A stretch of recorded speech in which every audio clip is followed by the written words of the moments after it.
Well, I'm having to buy green bananas, but oh well, they will ripen.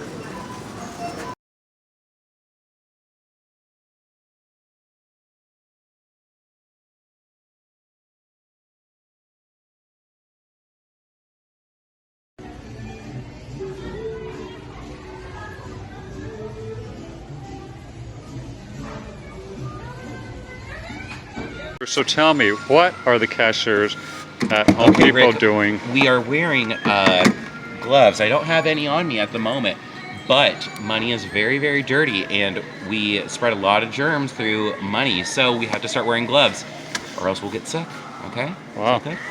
What do you have to say about this, Brenda? Brenda, it's up to you. I won't wear gloves until midday, because that's when it starts getting pretty heavy on my shift. And then that's when I start actually going to registers. From here, I'm just cleaning scan guns. And the pin pens. That's all. If I would have known we had gloves, I would have put them on first thing this morning, because the first thing I have to do when I get here is such a bunch of money. Next time I'm going to put them on when I get in. Right. So how else has this affected your job? I'm off at 2, Rick. I'll tell you tomorrow. The doctors are around, and some of them probably know what to do about it, you know. My biggest concern on this is that I feel that our government, federal government, should have been on this much earlier than they were. They knew about this back in December 2019, but it wasn't taken serious until early part of February 2020. That was 2 months of wasted time. And by the time they finally started taking it serious, it was too late, realistically, because the coronavirus had already rooted into our population. Had they been taking this serious right from day one, we would have had masks, we would have had respirators, we would have had testing kits available before it rooted itself into our population.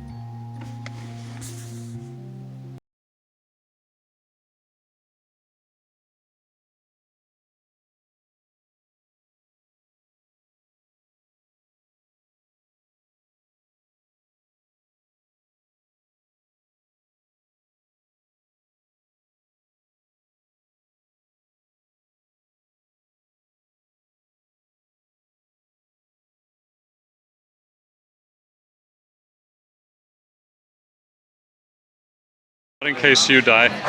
So Dean, tell me what you think of all this stuff going on. It's a hoax. I left my MAGA hat at home. Oh, Dean. It's a MAGA hoax.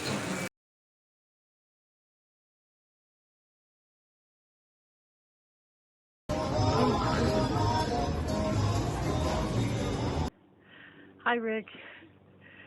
I'm absolutely amazed by everyone pulling together and volunteering, people that are packing food, donating money, feeding the homeless, feeding people who are laid off at home, a broken down Honda with a family of 5 pulling up to get a box of supplies from a restaurant where everybody's taking their time to pack the food, donate money, do whatever they can. I'm just blown away by it. I think that it's really shown how everybody can have solidarity and help each other out, and how much most people really care about each other. That's my take on this tragedy. I feel deeply moved by it. I'm blown away and amazed.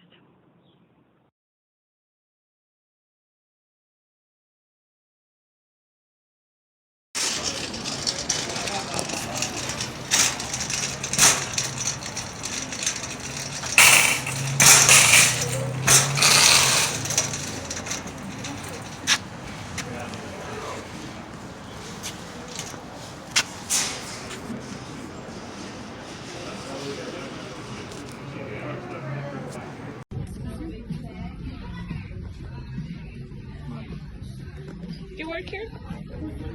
Yeah, you work here? Huh?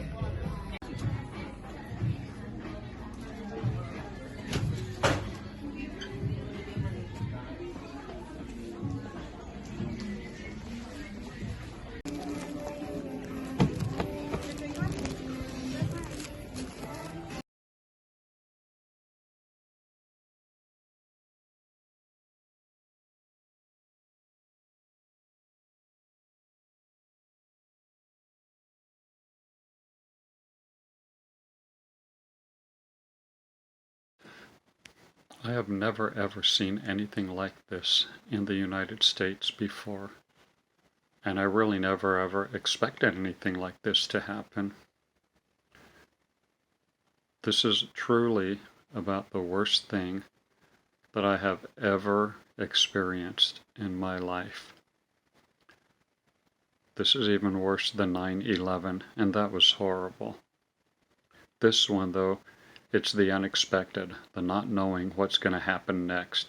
Every time you turn on the TV, this virus has like more than doubled. That's frightening to a lot of people. A friend of mine called me this morning, told me that she has broken into tears. She's afraid to leave her house, afraid to go shopping. All the stuff she needs is not available online. And she said that being isolated in her house is making it worse. She lives alone, so she is isolated by herself. One thing that's getting me is all the hand washing. My hands are getting dry and even turning red on the top of my hands. And I mean, before I eat, I wash my hands. After I eat, I wash my hands. If I touch my eyes or mouth, I wash my hands again. When I come into the house from being somewhere, I wash my hands. And then I'll forget, oh, I need to go get this out of my car. Come back in, wash my hands again. It's a lot of hand washing. I really hope that soon they can get this under control so that our lives can go back to normal. Everything is out on the shelves.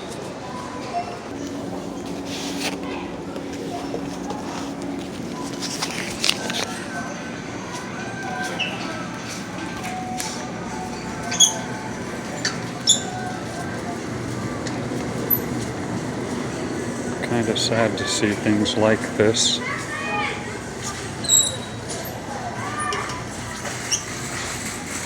But I guess this is America now.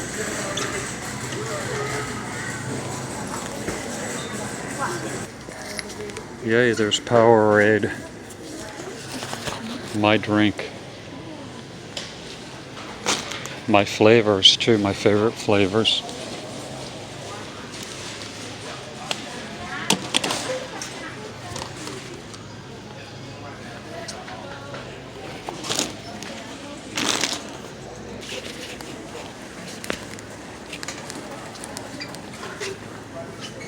Look at that, a rarity. There's water.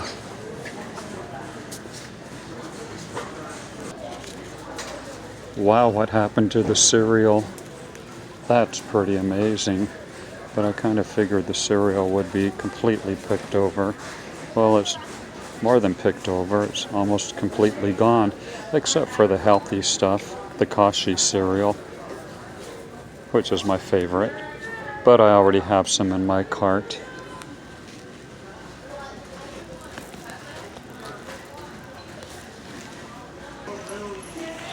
Of course, the paper towel aisle. Oh, this is becoming normal here. Love all the paper towel. Ah, here's the toilet paper.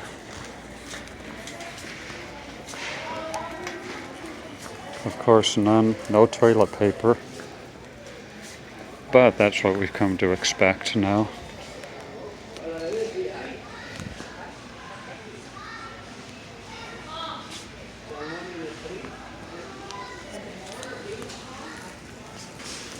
Let's go see if there's any hand wipes.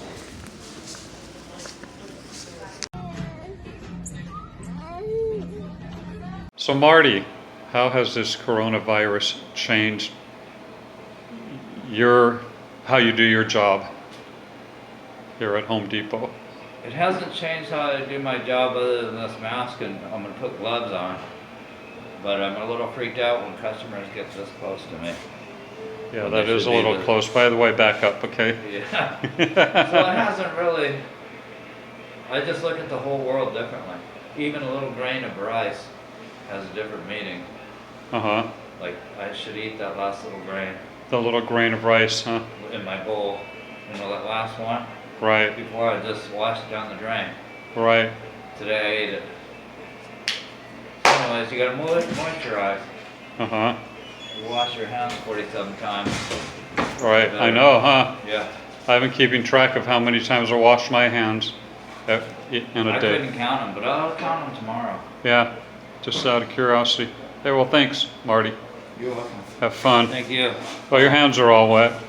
I'm afraid to touch them. Yeah, don't touch me there. Don't touch me there.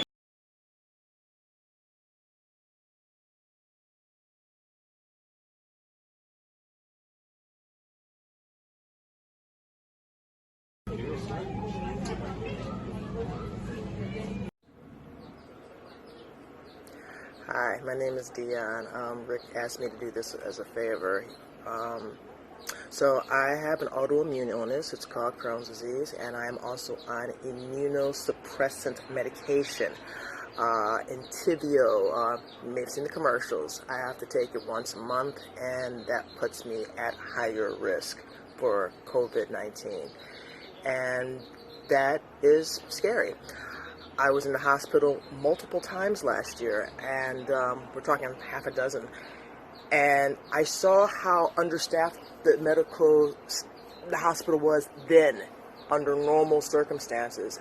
And I'm afraid, my fear is they're going to get overwhelmed. And say I have a Crohn's flare and I have to go there, they're not going to have room. You have an accident, you're not going to have room. I wish more people would respect the social distancing. I wish the younger people would respect that, because I mean, people look at me, the young folks especially look at me, and I'm the cool one. They don't realize I'm pushing 50. They don't realize that I am high risk, and you just don't know who's high risk and who's not. So, but if we all follow the rules and do what we're supposed to do right now, you're helping people like me. My roommate, she's in 74, she has cancer, so it's not only just about me. I have to think about her. It's scary times, and that's all I got.